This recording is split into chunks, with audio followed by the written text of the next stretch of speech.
What's going on, dudes? Welcome back to the vault. It's your boy, MC Zombie Dick.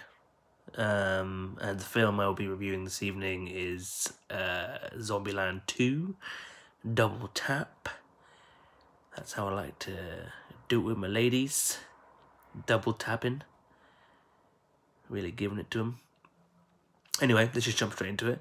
This one opens with some random narration from Ohio before we get a really fun and creative opening credit sequence. A fun cast for the second installment. Woody Harrelson returns as a smooth-talking Tallahassee, and he's rejoined by Jesse Eisenberg, Emma Stone, and a much older Abigail Breslin. It was really great to see the original cast back together as they all have such fun chemistry with one another. Rosario Dawson gives an attention-grabbing performance as Tallahassee's love interest.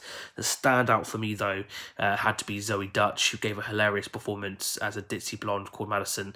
I honestly laughed every time she was on screen.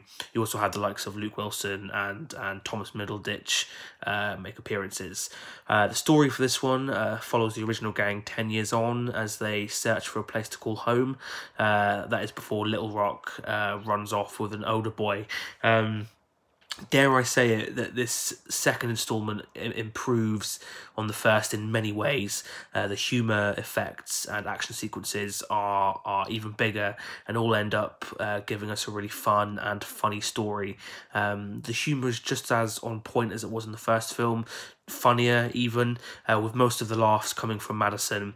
It was really quite comical to see her deflect all the shade that was thrown her way with her sunny disposition and valley go attitude. The story pretty much follows the same formula as the first film, but it works quite well.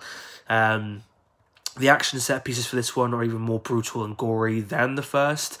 Each one is just as exciting as the one before it, and we also get a really cool and epic final climactic battle. It was an inspired choice to introduce faster, smarter and stronger zombies. It just made each fight sequence feel more heightened and enjoyable. The gunplay is also totally wicked. There's one point where Ohio very smoothly fires off a round and then catches the shell in his hand. It was little things like this that drew me into the film more and more, really.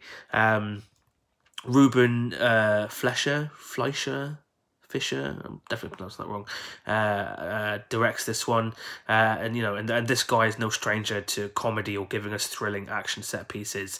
I've been a fan of his since the first Zombieland film, and I was in the minority of people who enjoyed his work with Venom. I quite enjoyed it. He really is great at making us chuckle, and as well as giving us cool scenes like the one shot fight sequence in Elvis Presley's Graceland, which was fantastically choreographed and executed. I look forward to more projects from him. I also really appreciated the production value behind this film and the little narrative beats that kept the film feeling fresh. For instance, Ohio's rules popping up on screen and in even fuller force than in the first film. I feel like these little added touches just kind of added a nice dynamic to overall proceedings. I mean, we got his rules popping up every time they were mentioned on the screen in the first film, but in this one there would be little animations alongside them, which again just made things just feel a lot fresher and a lot more original. The only thing I learned from this was that T-800 zombies are bad, and I would not like to run into one, but that's pretty much the only thing I learned from this. So we have it, guys. There's my very quick review for Zombieland 2.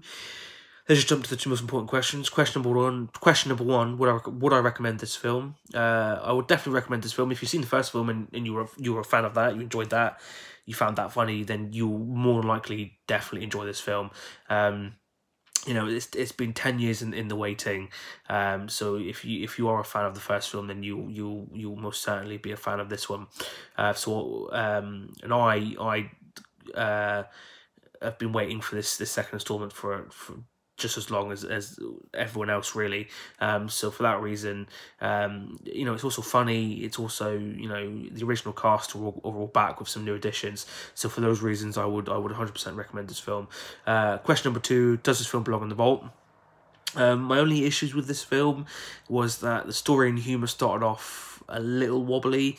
That and some narrative in terms of the different strains of zombies were brought in at the start of the film and then barely mentioned throughout. So there were 3 new types of zombie mentioned at the start, and there's only really one that was mentioned again, throughout the film. So that was just a bit disappointing that we didn't get to see the other 2 that were mentioned. Still thoroughly enjoyable though. I enjoyed this film more than I thought I would. I wasn't really blown away by the trailers, so I wasn't really sure what to expect, but I wasn't expecting to enjoy it as much as I did. So for that reason, will be putting this film into the vault. There's that little diamond star, and it's gone off, chased by a T-800 zombie, never to be seen again. So how it, guys. There's my quick review for Zombieland 2. If you've seen the film and you loved it, let me know what you loved down in the comments below. If you hated it, you didn't think it was as good as the first one, again, let me know why down in the comments below. If you like what I'm doing here, guys, please don't forget to like, subscribe, share this video with your friends, your pets, your family, your friendly neighborhood zombies. Until the next one, peace and love, my dudes.